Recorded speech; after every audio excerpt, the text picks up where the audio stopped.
कौन बनेगा नेता। नगर निगम के चुनाव पास आने वाले थे। पूरे कानपुर शहर में टिकट को लेकर मारामारी शुरू थी, लेकिन सबसे ज्यादा चर्चा में वार्ड नंबर 40 की सीट थी। वो इसलिए क्योंकि इस बार वहां की सीट महिला के लिए आरक्षित थी। अब सवाल ये था कि चुनाव लड़ेगा कौन। इससे पहले ठाकुर साहब वहां से पार्षद थे और इस बार उन्होंने अपनी पत्नी सीमा ठाकुर को टिकट दिलवाई और ठाकुर साहब की शान के कारण सीमा जी ने 20,000 वोटों से चुनाव जीत लिया। अरे बधाई हो सीमा भाभी, अब तो आप वार्ड की पार्षद बन गई हैं। अब तो हमारे काम आप ही करवाएंगी। अरे ये तो सिर्फ नाम की पार्षद बनी है, वो तो महिला सीट आ गई, वरना पार्षद तो मुझे ही बनना था। अब भले ही चेहरा इसका होगा, लेकिन पावर तो मेरी ही होगी। अरे वाह भाई साहब, क्या दिमाग लगाया है आपने भी। आइए आप लोग, खाना लगा दिया है सबके लिए। सीमा जी पार्षद बन चुकी थीं, फिर भी उनकी एक ना चलती। सारे काम ठाकुर साहब खुद ही संभाल लेते और जहां जरूरत पड़ती वहां सीमा जी का अंगूठा लगवा लेते। सीमा जी ज्यादा पढ़ी लिखी भी नहीं थी। एक दिन ठाकुर साहब और सीमा एक प्रोग्राम में जाते हैं। अरे ठाकुर साहब, आप आ गए। ओहो, पार्षद मैडम भी आ गई हैं। स्वागत है आप दोनों का। लगता है हमारे पार्षद फंड का सही इस्तेमाल हो रहा है। चलिए अब उद्घाटन करते हैं। ये लीजिए ठाकुर साहब कैची, आप ही सबसे पहले प्रवेश कीजिए। सब लोग आगे निकल जाते हैं और सीमा जी पार्षद होने के बावजूद भी पीछे खड़ी रह जाती हैं। वो देखती हैं कि वेलकम बोर्ड पर उनका नाम है, लेकिन महिला होने के कारण कोई उनका सम्मान नहीं कर रहा। अगले दिन एक आदमी उनके घर आता है। अरे ठाकुर साहब नमस्कार। कल ना हम नोटिस किए कि हमारा घर तो अवैध है और नगर निगम वाले उसे तोड़ने आ रहे हैं। अरे कुछ कीजिए ना ठाकुर साहब।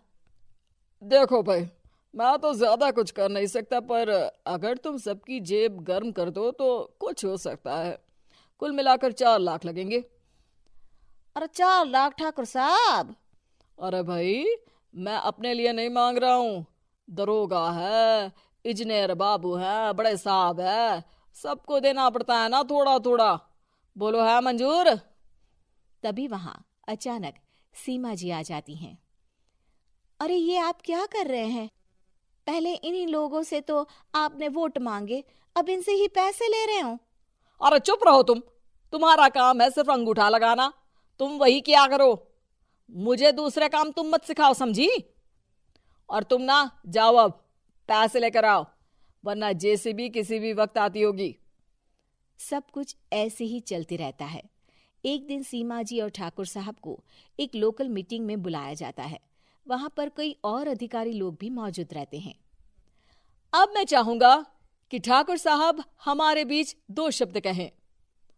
मेरे प्यारे भाइयों और बहनों, आज मेरा सौभाग्य है कि मैं आप सबकी सेवा दिन रात कर पा रहा हूँ।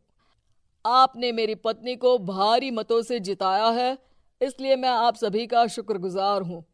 मैं आप सबसे वादा करता हूँ कि हमेशा की तरह हमारे वार्ड में किसी को कोई तकलीफ नहीं आने दूंगा। सभी लोग तालियां बजाने लगते हैं। अब मैं माननीय पार्षद मैडम को स्टेज पे बुलाना चाहूंगा। अपने नाम को बुलाया सुनकर सीमा जी एकदम चौंक जाती है। उन्हें बिल्कुल उम्मीद नहीं थी कि इतनी बड़ी जगह उन्हें मंच पर बुलाया जाएगा।